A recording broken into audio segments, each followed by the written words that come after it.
So organizing our minds fundamentally means moving from a compulsive state of activity to a conscious state of activity. What has brought incredible levels of comfort and convenience to us in the last 100 years or so has also become a threat to our life simply because we are not conscious action, we are in a compulsive state of action. So is Shiva going to come and build your house? No, I want you to understand, God will not lift his little finger for you. So if life is not happening the way you think it should happen, you're unhappy. If life happens the way you think it should happen, you are happy. It's as simple as that. Many times you've gotten up and walked, never did you fly off. Or in other words, you're using the past experience of life as a basis for deciding whether something is possible or not possible. What has not happened till now on this planet can happen tomorrow. Human beings are capable of making it happen tomorrow. Do you want to take control of your destiny? Well, for that purpose, rather than simply relying on anybody else, you have to work for yourself. You can do that by simply aligning your thoughts, emotions, and energies. Let's hear what Sadhguru has to say about this.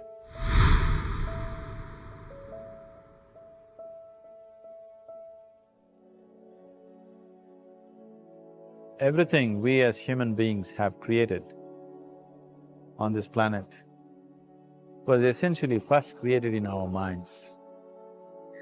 All that you see, which is human work on this planet, first found expression in the mind, then it got manifested in the outside world.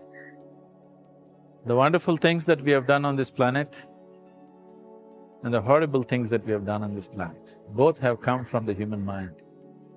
So if we are concerned as to what we create in this world, it's extremely important that first of all we learn to create the right things in our mind, how we keep our minds.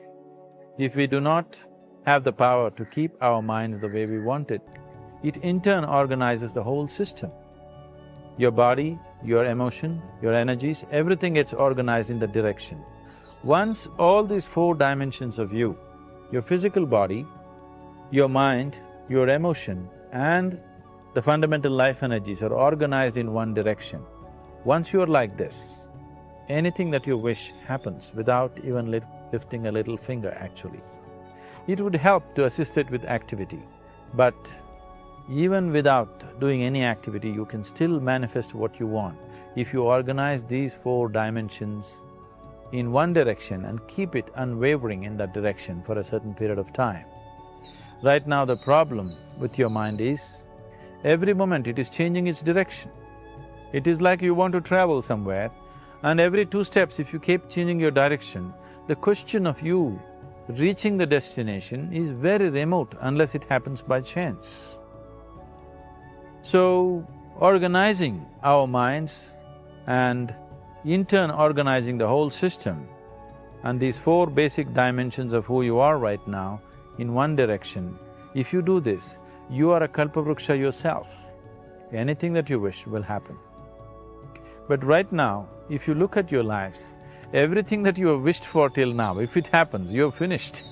Thinking people who are too much thinking, for them it never works. A childlike person who has a simple faith in his god or his temple or whatever, he goes to the temple and says, Shiva, I want a house. I don't know how, you must make it for me.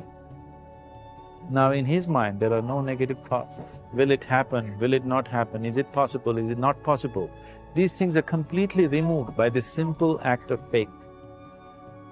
Now he believes Shiva will do it for him and it will happen.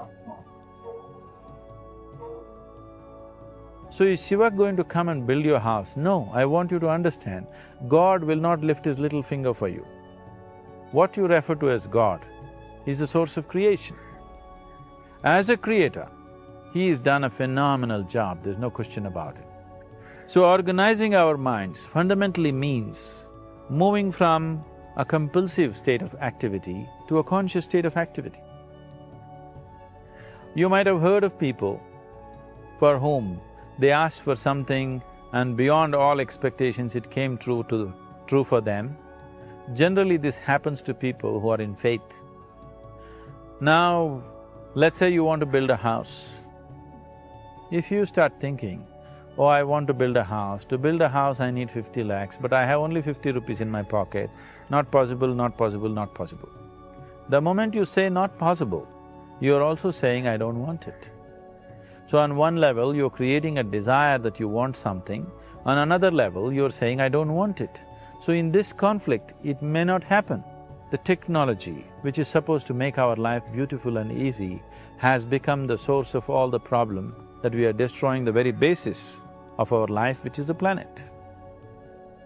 So what should have been a boon, we are making a curse out of it.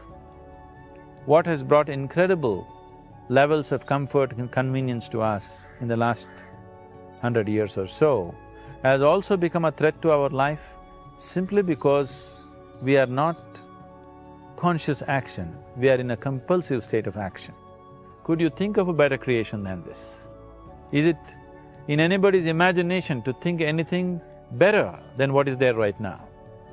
So as a creator, he has done his job wonderfully well, but if you want life to happen the way you want it, because right now, the very crux of your happiness and your well-being is this.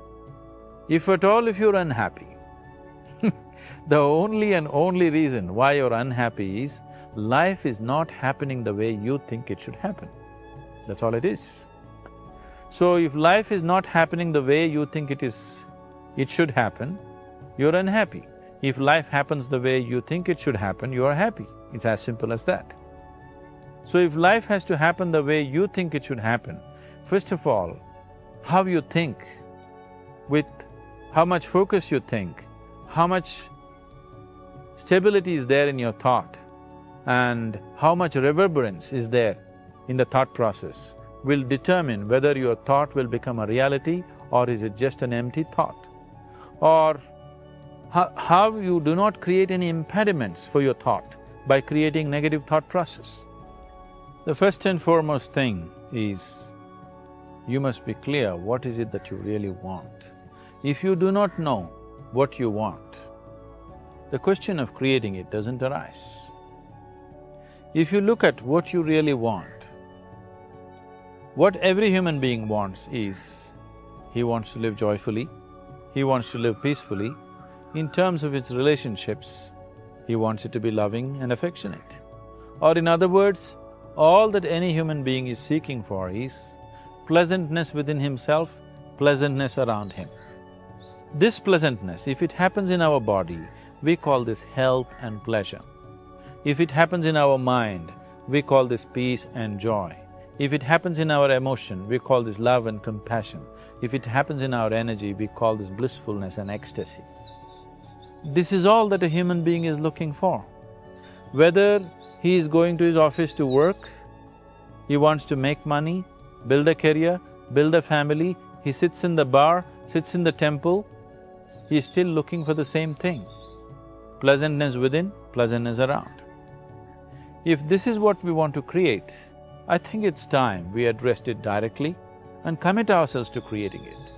So you want to create yourself as a peaceful human being, joyful human being, loving human being, a pleasant human being on all levels. And do you also want a world like this? A peaceful world, a loving world, a joyful world? No, I want greenery, I want food. This possible, is something possible or not possible? Is destroying humanity. What is possible and not possible is not your business, it's nature's business. Your business is just to strive for what you want. Right now you're sitting here, if I ask you two simple questions, I want you to just look at this and answer this. Right now from where you're sitting, can you just fly off? You say no. Right now from where you're sitting, can you get up and walk? You'll say yes. What is the basis of this? Why you say no to flying and yes to walking? Because past experience of life, many times you've gotten up and walked, never did you fly off. Or in other words, You're using the past experience of life as a basis for deciding whether something is possible or not possible. Or in other words, you have decided that what has not happened till now cannot happen in your life in future. This is a disgrace to humanity and the human spirit. What has not happened till now on this planet can happen tomorrow. Human beings are capable of making it happen tomorrow. So what is possible and what is not possible is not your business. That is nature's business. Nature will decide that. You just see what is it that you really want and strive for that. And if your thought is created in a powerful way, without any negativity, without any negative thoughts bringing down the intensity of the thought process, if you fall down 100 times in a day, what does it matter? For a committed man, there is no such thing as failure. If you fall down 100 times, 100 lessons to be learnt. If you commit yourself like this to creating what you really care for, now your mind gets organized. Once your mind gets organized, the way you think is the way you feel, your emotion will get organized. Once your thought and emotion is organized, your energies will get organized in the same direction. Once your thought, emotion and energies are organized, your very body will get organized. Once all these four are organized in one direction, your ability to create and manifest what you want is phenomenal. When we say a joyful world, that means everything that you want has happened. So this is all that you're looking for. So all that you need to do is commit yourself to creating it, to create a peaceful, joyful and loving world, both for yourself and everybody around you.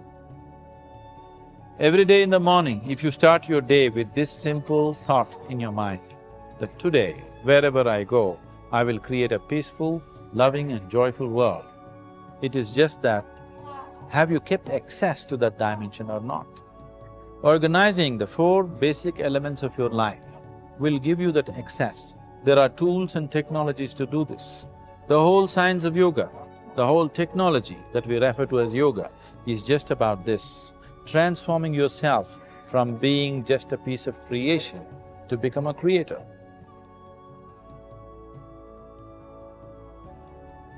It is my wish and my blessing that every human being in this world should have this access to the source of creation within himself so that he can function here as a creator, not just as a piece of creation. By aligning the four dimensions, you can make yourself manifest what you really want. If something has not happened today, it can still happen in the future. You simply have to work for that. Click on the videos shown above to get more wisdom from Sadhguru. What would you like to see in the next video? Share your thoughts in the comments section. Like, share, and subscribe to our channel. Thanks for watching.